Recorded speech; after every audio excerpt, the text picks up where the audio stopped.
Hello friends, I am Jyotirvin Sai from skill development institute Bhubaneswar. Friends, आज हम discuss करने वाले हैं name plate of an induction motor. तो ये नेम प्लेट क्या प्रोवाइड करता है? Name plate also provides some basic information about a motor operating characteristics. मतलब मोटर चलने के लिए उसका जो कैरेक्टरिस्टिक्स जो होता है वो इंफॉर्मेशन एक नेम प्लेट प्रोवाइड करता है। Next, proper motor selection is extremely important for safe, efficient and reliable motor operation. तो मोटर का ऑपरेशन के लिए हमको सेफली और एफिशिएंटली और रिलायबल ऑपरेशन के लिए हमको मोटर का नेम प्लेट चाहिए। जैसे कि आप एक मोटर ले रहे हैं तो कौन सा चीज़ के लिए, कौन सा एप्लीकेशन के लिए जो मोटर आप लेते हैं तो उसको नेम प्लेट में डिटेल्स लिखा जाता है, जैसे कि करंट, वोल्टेज, उसका आरपीएम, एफिशिएंसी, तो डिटेल्स लिखा जाता है। आप कौन सा एप्लीकेशन के लिए ले रहे हैं तो उसको देख के आपको मोटर सिलेक्शन करना है। जैसे कि ये आप देख पा रहे हैं, ये एक मोटर का नेम प्लेट है। तो इसमें बहुत सारा पैरामीटर्स है, जैसे कि उसका duty, kilowatt, ampere, RPM, frame size, voltage और किस प्रकार वाइंडिंग किया गया है, कूलिंग एक्सेट्रा। तो आज हम जो डिस्कस करने वाले हैं तो तीन मेन चीज़ के ऊपर डिस्कस करने वाले हैं। एक हमारा पोल है, पोल, नेक्स्ट आरपीएम मतलब रिवोल्यूशन पर मिनट, और ड्यूटी साइकिल। ये तीन चीज़ हम आज डिस्कस करने वाले हैं। तो पहले हम चलते हैं पोल एंड आरपीएम के ऊपर। पोल मतलब जो मोटर का दो पार्ट रहता है, एक स्टार्टर वाइंडिंग एंड एक रोटर वाइंडिंग। तो स्टार्टर वाइंडिंग में हम मैग्नेटिक पोल बनाते हैं, वो होता है इलेक्ट्रोमैग्नेटिक पोल, जिसके ऊपर जो आरपीएम होता है आपका रिवोल्यूशन पर मिनट, पोल के ऊपर आपका आरपीएम डिपेंड करता है। मतलब आप कितने पोल का मोटर ले रहे हो उसी के हिसाब से आपका आरपीएम भी आएगा। जैसे कि यहाँ पे आप देख रहे हैं तो एक 2 पोल मोटर है, उसका आरपीएम आ रहा है, अगर 50 साइकिल्स फ्रीक्वेंसी ले रहे हैं तो 3000 आ रहा है। मतलब ये आप देख पा रहे हैं, मतलब एनएस मतलब सिंक्रोनस स्पीड। सिंक्रोनस स्पीड का फॉर्मूला है 120/p। तो ये है फ्रीक्वेंसी एंड ये है पी। तो ये दोनों के ऊपर आपका डिपेंड करता है, मतलब सिंक्रोनस स्पीड दोनों के ऊपर डिपेंड करता है। एक डिपेंड करता है फ्रीक्वेंसी के ऊपर, दूसरा डिपेंड करता है पोल के ऊपर। आप जब पोल सिलेक्ट करेंगे, मतलब आपको ज़्यादा स्पीड चाहिए तो आपको, अगर 2 पोल वाला मोटर चूज करेंगे तो ज़्यादा स्पीड मिलेगा।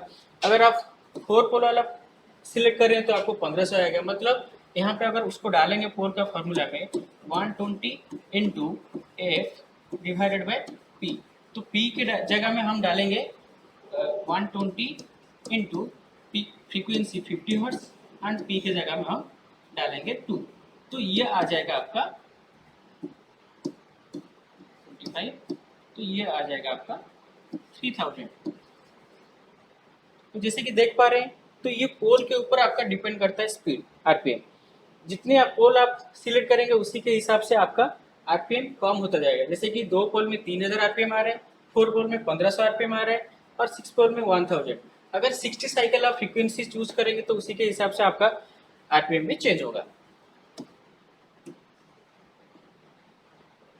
नेक्स्ट चलते हैं ड्यूटी साइकिल।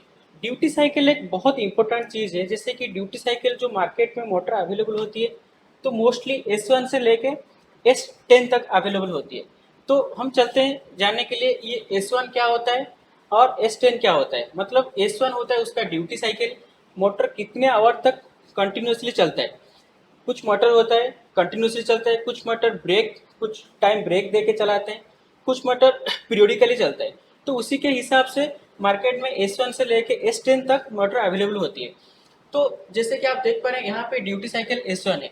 तो जैसे कि हम इंडस्ट्रियल व्यू से आप देखेंगे, मतलब तो मार्केट में मोस्टली 4 तरह का मोटर आती है, जैसे कि S1, S2, S3 and S4। जो S1 मोटर रहता है वो कंटिन्यूसली ऑपरेशन के लिए, मतलब चाहे वो आप 2 महीना चला सकते हैं, 3 महीना चला सकते हैं, हर दिन आप अगर पूरा 24 घंटा चलाएंगे तो कुछ फर्क नहीं पड़ेगा। तो उसका जो वाइंडिंग का जो इंसुलेशन दिया गया है, बहुत स्ट्रॉन्ग इंसुलेशन दिया गया है, जिसके कारण वो हीट को ज़्यादा विस्टैंड कर सकता है। तो ज़्यादा देर तक चलने के बाद भी कुछ प्रॉब्लम नहीं होगा। ये आप ग्राफ देख पा रहे हैं, तो ये ग्राफ में देखिए ये स्टार्ट हुआ फिर कंटिन्यूस प्रोसेस में चल रहा है, मतलब मोटर कभी बंद नहीं होता है। तो ऐसे इंडस्ट्री में क्या होता है, एक एक मोटर दो 2 महीना 3 महीना कंटिन्यूसली चलता है। तो नेक्स्ट आते हैं हम S2 में।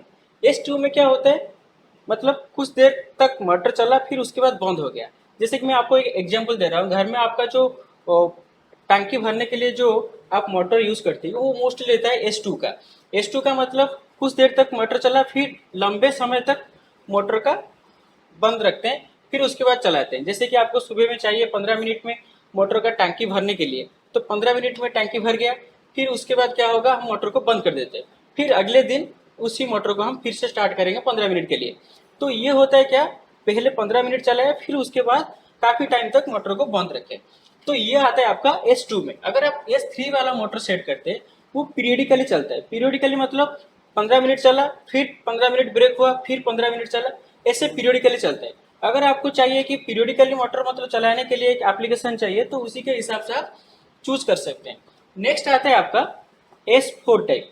S4 टाइप में क्या होता है, अगर आप सेम S3 और S4 मोस्टली सेम रहता है, लेकिन इसमें क्या रहता है, जो स्टार्टिंग टॉर्क आपका रहता है वो हाई रहता है। मतलब आपको एक एग्जांपल दे रहा हूँ, जैसे कि क्रेन। क्रेन में क्या होता है नॉर्मली, जो स्टार्टिंग टॉर्क चाहिए वो हाई रहता है। तो एक बार स्टार्टिंग टॉर्क हाई हो गया फिर उसके बाद नॉर्मल कंडीशन में चलता है। तो वो पीरियडिकल चलते हैं। आपको जैसे पता होगा कि क्रेन में कुछ सामान आप उठा रहे हैं तो कितना टाइम लगेगा, 2 मिनट 3 मिनट लगेगा, फिर उसके बाद मोटर ऑफ हो जाता है फिर मोटर चलता है। तो आप जैसे देख पा रहे हैं,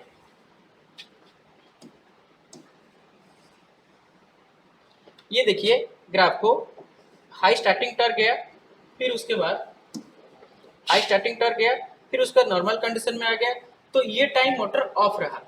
फिर उसके बाद जब मोटर को फिर से स्टार्ट किए फिर हाई स्टार्टिंग टॉर्क गया फिर ऑफ रहा।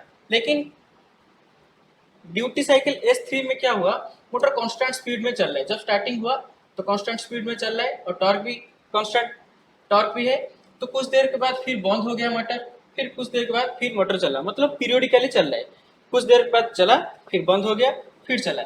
ऐसे मोटर का मोस्टली 4 टाइप का मार्केट में अवेलेबल होता है, S1 S2 and S3 S4। S1 जो होता है वो कंटिन्यूस के लिए, और S2 कुछ देर के बाद मोटर चला फिर बंद हो गया फिर काफी देर के बाद हम मोटर को स्टार्ट करेंगे। जैसे कि आपको एग्जांपल दिया पानी टंकी। तो ये same S3 and S4 periodically है। इसमें टॉर्क ज़्यादा नहीं चाहिए और इसमें टॉर्क ज़्यादा चाहिए होता है। यहाँ पे देखिए ये जो मोटर हम लिए हैं S1 मतलब हेवी ड्यूटी के लिए, ये कंटिन्यूसली ऑपरेशन के लिए हम यूज करते हैं। जो ये नेम प्लेट में S1 है मतलब वो इंडस्ट्री पर्पज में यूज होता है, काफ़ी देर तक उसको मोटर को हम चलाते हैं। तो नेक्स्ट नेक्स्ट वीडियो में हम बनाएंगे बाकी जो चीज़ है, तो इसके बारे में हम बनाएंगे उसका जो क्लास ऑफ इंसुलेशन क्या है, और ये जो आईपी है इंग्रेस प्रोटेक्शन आईपी, इसके ऊपर बनाएंगे। नेक्स्ट वीडियो जो आएगा ये डिटेल्स के ऊपर आएगा। Thank you.